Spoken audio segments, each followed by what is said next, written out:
حضور کی امداد ہوگی، اس میں کوئی شک نہیں. ہم اہل سنت ہیں، ہمیں پتہ ہے کہ جب غوث اعظم بچا سکتے ہیں تو ان کے نانا آقا و مولا علیہ الصلوۃ والسلام کیسے نہیں بچائیں. جب مردوں کو زندہ ان کے نواسے کرتے ہیں تو ہمارے مردہ قلوب کو کیا حضور زندہ نہیں فرمائیں گے؟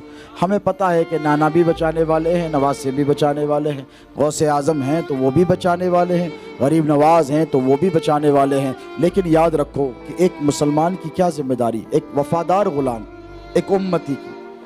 کبھی آپ اپنے باپ کو خوش کر دے تو آپ کے دل کو کتنی خوشی ہوتی ہے کہ نہیں؟ کتنا سعادت مند بچہ ہے، دیکھو باپ کو خوش کر دیا.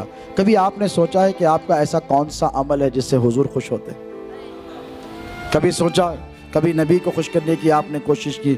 نبی کو خوش کرنا ہو تو اہل بیت اطہار کا ذکر کیا، مولا علی مشکل کشا کا ذکر کرو، نبی مسکراتے ہیں. سیدہ کائنات کا ذکر کرو، نبی کی خوشی کا باعث ہوتا ہے.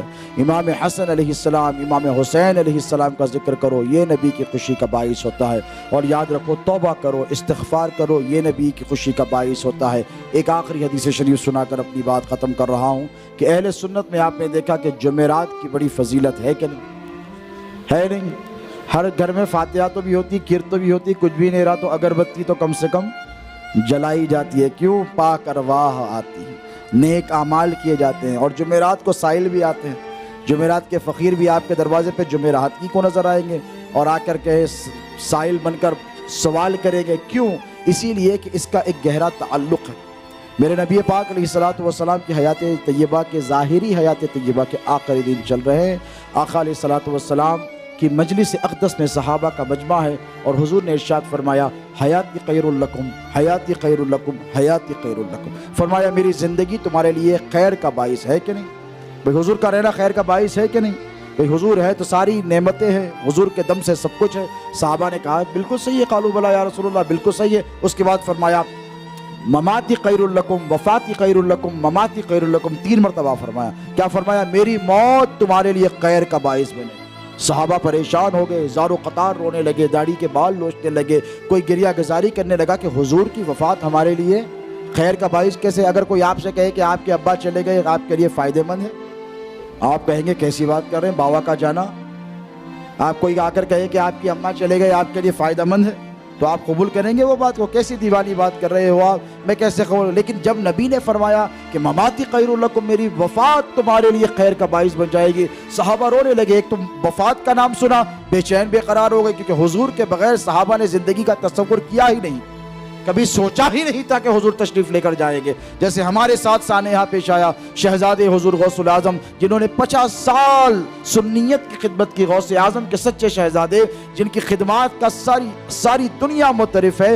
صحت کے اعتبار سے کوئی مسئلہ نہیں تھا، الحمدللہ. میرے پیر و مرشد شہزادے غوث اعظم توانا تھے. لوگ کہتے ہیں کہ کووڈ-19 تھا، میں نے کہا کاہے کا کووڈ-19 تھا، ممبر رسول پر بیٹھا ہوں، آخری لقمہ جب میرے ساتھ کھائے تو اپنے منہ کا نوالا نکال کر میرے منہ میں ڈالا، کھانسی تک مجھے نہیں ہوئی. بخار اور کورونا وائرس تو بہت دور کی بات ہے، جن کے رتبے ہیں سوا، ان کے سوا مشکل ہے. اللہ نے ان کا مقام بہت بلند کیا ہے، یقین مانیے. لیکن اگر کوئی مجھ سے آ کر یہ کہہ دے کہ آپ کے بابا کا جانا آپ کے لیے فائدہ مند ہے تو بتائیے میں اس کا گریبان نہیں پکڑ لوں گا؟